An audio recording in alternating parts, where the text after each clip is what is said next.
بسم اللہ الرحمن الرحیم الحمد للہ وکفا وسلام علی عباده الذین اصطفى اما بعد فاعوذ باللہ من الشیطان الرجیم بسم اللہ الرحمن الرحیم فقلت استغفروا ربکم انه کان غفارا يرسل السماء عليكم مدرارا ويمددكم بأموال وبنين ويجعل لكم جنات ويجعل لكم أنهارا صدق الله العظيم۔ سب سے پہلے مشیت کے انوار سے نقش روح محمد بنایا گیا۔ سب سے پہلے مشیت کے انوار سے نقش روح محمد بنایا گیا، پھر اسی نقش سے مانگ کر روشنی بزم کون و مکا کو سجایا گیا۔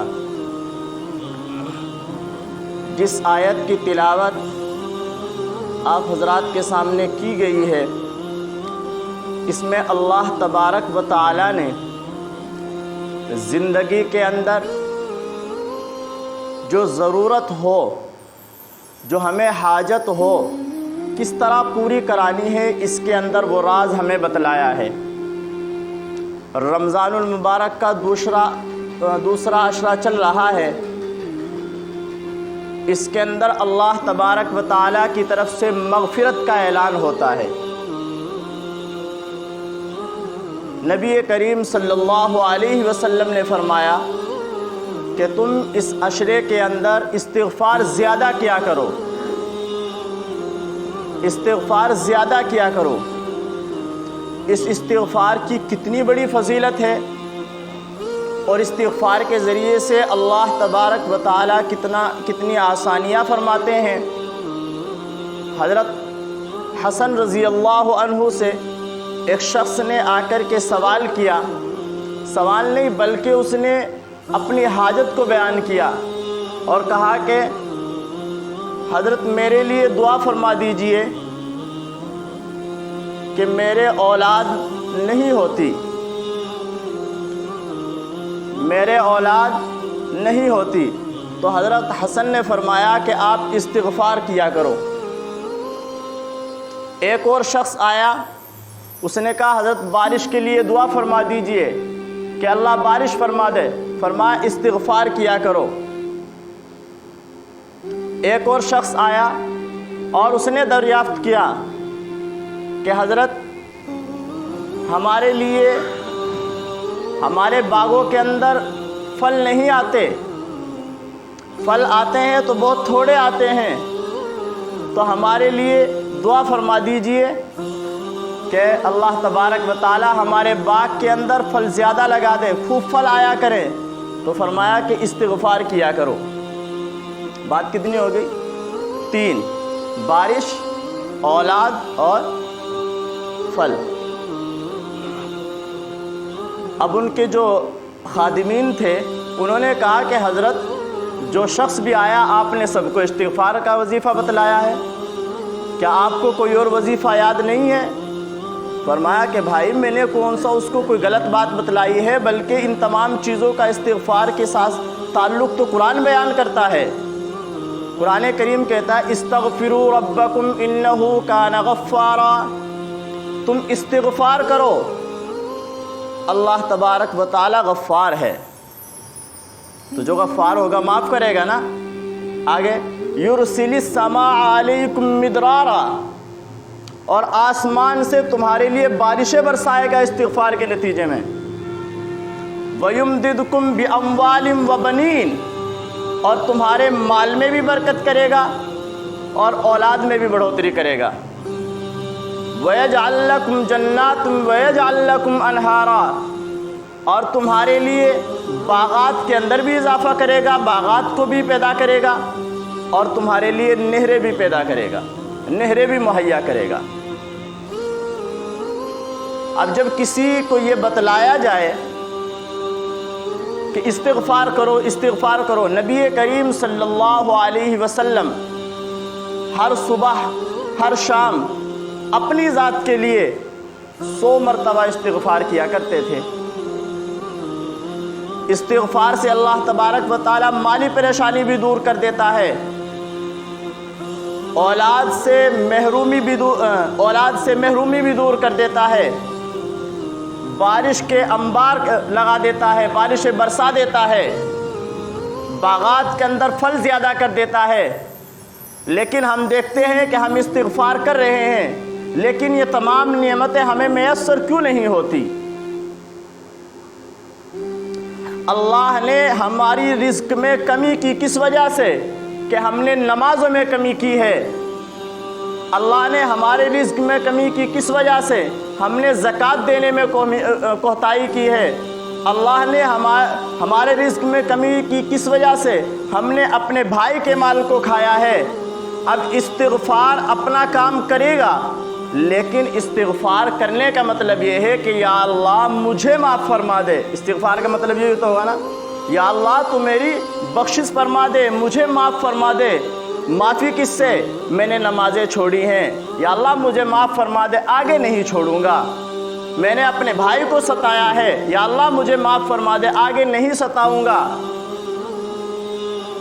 یا اللہ میں نے دوسروں کو تکلیف دی ہے، دوسروں کے مال کو کھایا ہے، دوسروں کو دھوکہ دیا ہے، میں نے چوری کی ہے، بد نظری کی ہے، بد زبانی کی ہے، اپنے بھائی کی غیبت کی ہے، یہ تمام گناہ میں نے کیے ہیں، یا اللہ تو معاف فرما دے۔ اب اگر یہ دعا سچی ہے تو استغفار کام کرے گا۔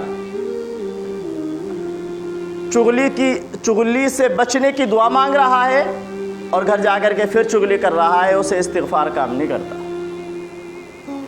استغفار کی فضیلت اپنی جگہ مسلم ہے، استغفار کا اثر اپنی جگہ صحیح ہے، لیکن یہ استغفار کام کب آئے گا؟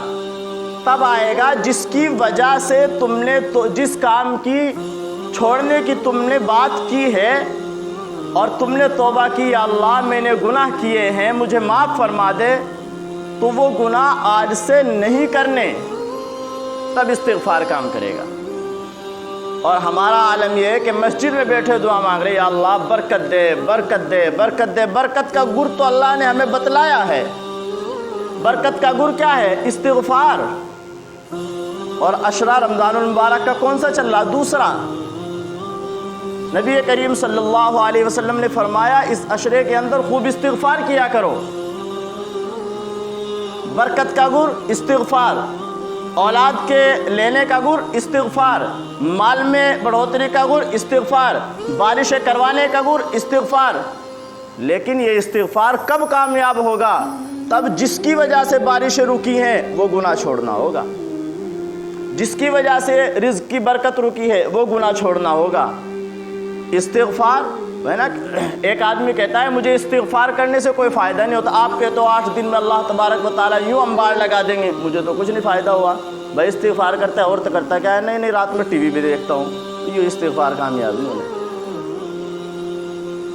نماز، قرآن کریم کہتا ہے ان الصلاۃ تنہی عن الفحشاء والمنکر، کہ نماز بے حیائی سے روک دیتی ہے، برائی سے روک دیتی ہے۔ لیکن نظر دوڑاؤ، نماز نہ بے حیائی سے روک رہی ہے نہ برائی سے روک رہی ہے۔ قرآن کریم کی اس آیت کے اوپر اگر غور کیا جائے تو نماز کہتے کسے ہیں؟ میں اس بات کو دو طریقے سے سمجھاتا ہوں، ایک ہے روزہ، ایک ہے نماز۔ اگر نماز میں آدمی بھول کر بھی کھا لے تو نماز ٹوٹ جاتی ہے۔ ایسے کوئی چیز رکھی ہو اور نماز میں بھول گیا، اسے کھا لیا، نماز ختم۔ پی لیا، نماز ختم۔ بول پڑا، نماز ختم۔ چل دیا، نماز ختم۔ کوئی ایسی حرکت کر دی جو قبلے کی طرف سے چہرے کو پھیر دے، نماز ختم۔ لیکن روزے دار بھول کر کے اگر کھا لے تو روزہ نہیں ٹوٹتا، بھول کر کے پی لے تو روزہ نہیں ٹوٹتا، اور بولنے سے تو ٹوٹتا ہی نہیں ہے۔ ہاں یہ بات ضروری ہے کہ اگر گالی دیتا ہے تو روزہ پھٹ جاتا ہے۔ اب اس کو دیکھو، روزے دار کے ذمے صبح صادق سے لے کے شام تک کے روزہ رکھنا بھی تھا، گھر میں اور کاروبار میں مشغول بھی ہونا تھا، مسجد میں جا کر کے نماز بھی ادا کرنا تھا، روزہ بھی رکھنا تھا اور اپنے گھریلو زندگی کے معاملات بھی پورے کرنے تھے، تو یہ بھول جائے ڈانٹ نہیں ہے۔ نمازی کے ذمے صرف ایک کام تھا، کیا؟ مسجد میں آ جا، رب سے لو لگا لے۔ وہ اپنے ذہن کو اگر کاروبار کی طرف بانٹ رہا ہے، ان الصلاۃ تنہی عن الفحشاء والمنکر کیوں کرے گی؟ وہ اگر اپنے دل کو اپنے خالق سے ہٹا کر کے مخلوق کی طرف لگا رہا ہے تو پھر ان الصلاۃ کے عمل کا کوئی اثر نہیں دکھائی دیتا۔ اگر کتنے ہی سارے کام ذمے میں ہو اور ایک کام بھول جائے تو ڈانٹ نہیں ہوتی، لیکن ایک ہی کام ذمے میں ہو اور اس میں بھی دھیان نہ ہو تو پھر ڈانٹ ہوتی ہے۔ اس کی مثال، ہم اپنے بچے کو 10 روپے دیں اور اس سے کہیں بیٹا جا کر کے ادرک لے کر کے آؤ، لیکن بچہ گیا اور آ گیا۔ ایک دوسرے بچے کو بھیجتے ہیں، اس کو ہم 10 روپے دیتے ہیں اور اس کو کہتے ہیں بیٹا 2 روپے کا دھنیا لے کر کے آنا ہے، 2 کا ادرک لے کر کے آنا ہے، 2 کی مرچ لے کر کے آنی ہے، اور وہ لایا لیکن مرچ بھول کر کے آ گیا۔ تو اب اس بچے کو جو صرف ادرک لینے گیا تھا اس کو ڈانٹ پڑتی ہے کہ تیرے ذمے صرف ایک کام تھا، تو وہ بھی بھول کر کے آ گیا، لیکن جو مرچ، ادرک، دھنیا کئی سارے سامان لینے کے لیے گیا تھا، اس کو ڈانٹ نہیں پڑا کرتی۔ اگر ڈانٹ دے بھی آدمی تو دوسرا سامنے والا کہتا تو نے کئی کام تو اس کے ذمے لگائے تھے، اگر ایک بھول بھی گیا ہے تو کیا ہوا ہے؟